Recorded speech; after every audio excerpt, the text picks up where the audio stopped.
El universo creado por John Ronald Reuel Tolkien es, sin lugar a dudas, uno de los más grandes exponentes de la literatura universal, y con el pasar del tiempo, en gran medida gracias a las adaptaciones fílmicas de Peter Jackson, se ha instaurado en el inconsciente colectivo del mundo entero, sirviendo de inspiración para nuevos creativos de la fantasía. A lo largo del tiempo, se han realizado diferentes adaptaciones sobre el universo de la Tierra Media, que han hecho cátedra de cómo trasladar la esencia original de un producto con tu propio toque. Aunque claro, no todas estas adaptaciones tuvieron éxito o fueron tan buenas. Y por el otro lado están aquellas visiones o ideas que jamás llegaron a buen puerto, muchas de las cuales resaltan por lo peculiar que resultaban ser, y otras por involucrar a grandes creativos y al mismo Tolkien. En este video les he traído un listado de 6 proyectos cancelados sobre la Tierra Media. Así que vayan por un delicioso pan de lembas, un tarro de cerveza y acomódense en su asiento, porque hoy exploraremos el lado más profundo de la Tierra Media. Sin más que decir, empecemos de una vez. Lord of the Rings de John Boorman.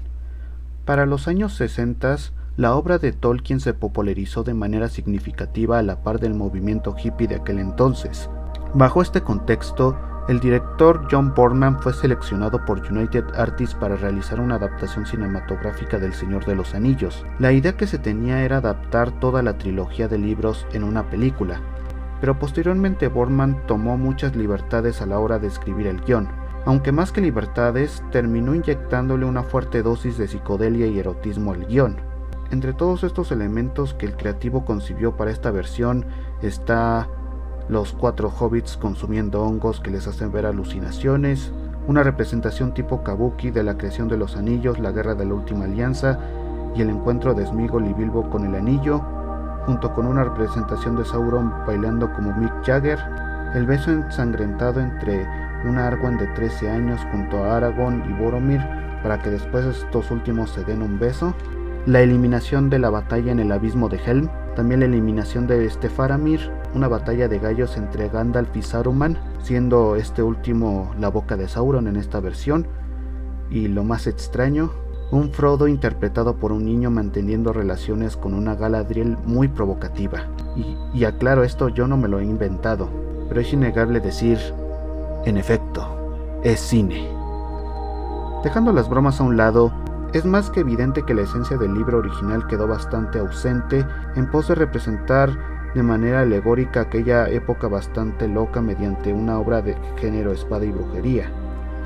Al final United Artists dio un paso al costado al ver lo que concibió Boorman, además de que comprimía elementos claves de los libros, siendo ya en los años 70 cuando dieron luz verde a otra adaptación, pero eso es de lo que hablaremos en unos instantes. Y sin dudas, una curiosidad bastante interesante del cine de los años 60, pero hablo por muchos al decir que fue una fortuna no ver esta versión de la Tierra Media. Lord of the Rings de Stanley Kubrick y los Beatles. Antes de Boorman, el cuarteto de Liverpool demostró su interés en realizar una película de la obra de Tolkien. Tras haber protagonizado las películas de A Hard Day's Night y Help, los Beatles se acercaron a proponerle al mismísimo Stanley Kubrick que se encargase de la dirección de este proyecto, el cual sería el tercero que completaría lo estipulado en el contrato que el cuarteto tenía con United Artists. Lamentablemente, o afortunadamente, Kubrick se bajó del puesto del director tras enterarse del casting que los músicos propusieron para la película. Paul McCartney como Frodo, Ringo Starr como Sam, George Harrison como Gandalf y John Lennon como Gollum. Y repito, no me lo inventé yo. Pueden buscar en internet y descubrirán que Peter Jackson lo comentó hace tiempo. Más adelante sería el mismo Tolkien quien daría el último clavo en el ataúd a los sueños de los Beatles por recorrer la Tierra Media, pues el escritor no quería que unos greñudos hippies estuvieran detrás de un proyecto cinematográfico de su obra. Al igual que el puesto pasado, siento que hubiera sido una versión un tanto fumada, aunque seguramente la banda sonora que el cuarteto compondría para el proyecto hubiera sido uno de sus trabajos más importantes y excepcionales. O bueno, eso yo creo. Lord of the Rings The White Council. El 13 de julio de 2006 se anunció un videojuego con el título de El Señor de los Anillos, El Concilio Blanco, cuyo desarrollo corría a cargo de EA Redwood Shores, más adelante conocida como Visceral Games. Se trataba de un videojuego de rol de mundo abierto cuya premisa nos haría crear a un héroe de una raza en especial, como un hombre, un enano, un elfo o un hobbit. Esto con el fin de convertir a nuestro personaje en un aliado del Concilio Blanco. La idea de un videojuego con estas características sonaban a una propuesta más que interesante. Recordemos que este estudio se encargó del juego de la Tercera Edad, el cual es uno de los videojuegos de la Tierra Media más querido de la década de los 2000, además de que se pretendía lanzar ese juego para PlayStation 3, Xbox 360 y PC, por lo que se garantizaba que sería un proyecto bastante bueno al contar con la potencia y tecnología digna de los juegos de aquella generación. La fecha pactada para el juego sería para finales de 2007, pero tristemente el 2 de febrero de ese mismo año se anunció el retraso indefinido de este proyecto, debido a problemas de gestión, y desde entonces no se obtuvo más información por parte de EA. Lo más seguro es que la propia EA lo haya cancelado. Es lo más lógico porque es EA. Fuera de bromas, es muy lamentable que no pudiéramos ver este juego que sonaba muy genial para los que gustaron de este mundo. The Hobbit de Guillermo del Toro. Tras el garrafal éxito de la trilogía de Peter Jackson, exactamente 5 años después del maravilloso desenlace de esta misma, se anunciaría el desarrollo de un proyecto que adaptaría la historia del Hobbit, estando Jackson en la producción y en el banquillo del director el mismísimo Guillermo del Toro. Si bien es cierto que no hay filtrado un guión de la visión de Del Toro, solo existen declaraciones por parte del director mexicano y otros involucrados.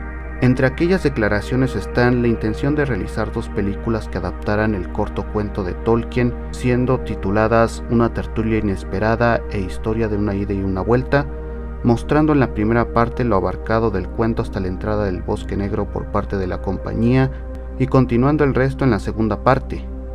Además de que se enfocaría en la relación de Bilbo y Thorin, la inclusión del personaje de Tauriel, esto con el propósito de incluir un personaje femenino importante, así como dar inicialmente un enfoque infantil e inocente, para después cambiar el enfoque a uno más parecido a las películas del Señor de los Anillos. Esto se lograría gracias al uso de las paletas de colores verde, rojo y dorado, para posteriormente mezclar dichas paletas con el fin de mostrar la psique perturbada de Bilbo por la batalla de los 5 ejércitos. Y hablando de esta última, también es de resaltar que esta guerra sería retratada como un hecho bastante trágico y violento en lugar del tono épico que Jackson usó en su trilogía. Lamentablemente pasaron 2 años tras el anuncio del desarrollo de este proyecto solo para anunciar la salida de Del Toro de este mismo, debido a retrasos que había con la producción de aquel momento, y como Del Toro tenía compromisos con Pacific Rim, no tuvo otra elección, razón por la que al final Jackson terminó dirigiendo esta saga de películas viéndose obligado a hacer cambios bastante malos para esta. Por su parte, Del Toro comparó la sensación de dejar este proyecto con haber enviudado. Y vaya que razón no le faltaba. Seguramente su versión hubiera sido mucho mejor que la mostrada en la década pasada. Y puede que algunos compartan este mismo pensamiento. Lord of the Rings Parte 2 por Ralph Bakshi. Tal como dije en el sexto puesto, a finales de los años 70 se conseguiría realizar la primera adaptación del Señor de los Anillos, más en específico en formato animado. Este proyecto contó con la dirección del mítico animador Ralph Bakshi, quien solo adaptó La Comunidad del Anillo y Las Dos Torres. Dado que esta película tuvo el suficiente éxito para garantizar una secuela, las partes involucradas empezarían a planear esta secuela. No obstante, tanto Bakshi como el guionista Peter S. Beagle y el productor Saul Sands tuvieron diferencias creativas, provocando así que esta segunda parte nunca se realizara. Y en 1980 la productora Rankin y Bass realizó una continuación de esta película por medio de un especial animado que resumía gran parte de lo narrado en El Retorno del Rey. Personalmente, me hubiera gustado ver una secuela con todo y el estilo surrealista de Bakshi, a pesar de los comentarios negativos de aquellos que menospreciaron su película. La Nueva Sombra. Y vamos a terminar con una historia creada por el mismísimo J.R. Tolkien. Se trata de la continuación inacabada del Señor de los Anillos. En los años 50, Tolkien escribiría una parte de esta continuación para dejarla así durante un tiempo, En 1964 la retomaría y conseguiría plasmar un contexto bastante decadente para la Tierra Media. Pasarían 4 años para explicar mediante una carta un poco del estado en el que se encontraba el reinado del Darion, el hijo de Aragorn y Arwen. En 1972, poco antes de su deceso, explicaría un aspecto interesante, como la insatisfacción de los hombres por la paz y los cultos secretos que adoraban al mal en general. No obstante, esta historia corta sería publicada por Christopher Tolkien, el hijo del señor Tolkien, en el compilado número 9 de la Historia de la Tierra Media, salida en 1996. La historia se ubica 100 años después de la caída de Sauron en la Cuarta Edad, y tiene como protagonista a Borlas, un hombre ya mayor que recordaba la Guerra del Anillo y de hecho era hijo de Beregond, capitán de la Guardia de Gondor que ayuda a Pippin y a Gandalf a salvar a Faramir. El viejo Borlas conversa con Sailon, amigo de su hijo Berelac, sobre lo acontecido en el reinado de Gondor, junto a las ideas que tienen los jóvenes al comportarse como orcos. Realmente su conversación es más filosófica acerca del bien y el mal. Pero entonces Sailon pregunta a Borlas si ha escuchado el nombre de Erumor, provocando escalofrío en este último. Esto se debe a que Erumor era alguien que preparaba un levantamiento contra el reinado del Darion. Tras este intercambio de palabras, Sailon se dispone a retirarse, no sin antes de darle una invitación al viejo para reunirse en un lugar donde se responderán algunas de sus inquietudes, y para ello necesitará ir completamente de negro. Una vez que Sailon se retiró, Borlas reflexionó todo lo ocurrido, sobre todo la invitación a aquel lugar que responderá sus dudas. La narración termina con Borlas yendo a la casa vestido de negro, bajo la idea de que no tenía nada más que perder, junto con las siguientes palabras: y de repente lo olió, o creyó leerlo. Aunque le parecía que iba de dentro hacia afuera, sintió el antiguo mal, y lo reconoció como lo que era. No se sabe qué ocurrió después con Borlas ni lo que contempló, y por lo que dio a conocer Tolkien en su momento se trataba de una historia bastante oscura y maligna, algo que posiblemente lo habría abrumado. Yo personalmente pienso que resulta interesante y lógico aquel contexto, pues considero que el reinado de los hombres jamás podría ser perfecto, mostrar que la naturaleza de los hombres consiste en estar en un ciclo de conflictos, pero por otro lado entiendo que tal vez la historia hubiera sido intrascendente al mostrar dicho conflicto y resolución de una forma bastante cliché. De todas formas, me agrada esta mini historia, más que nada por los temas filosóficos que trata. Bueno amigos, esto sería todo de mi parte. ¿Qué proyectos relacionados a este mundo lamentan su cancelación? Dejen sus opiniones, sugerencias y lo que sea en los comentarios. Y si el video les gustó, dejen un like, compartan y ya se saben el resto. Sin más, se despide el tío Dan y nos vemos hasta la próxima.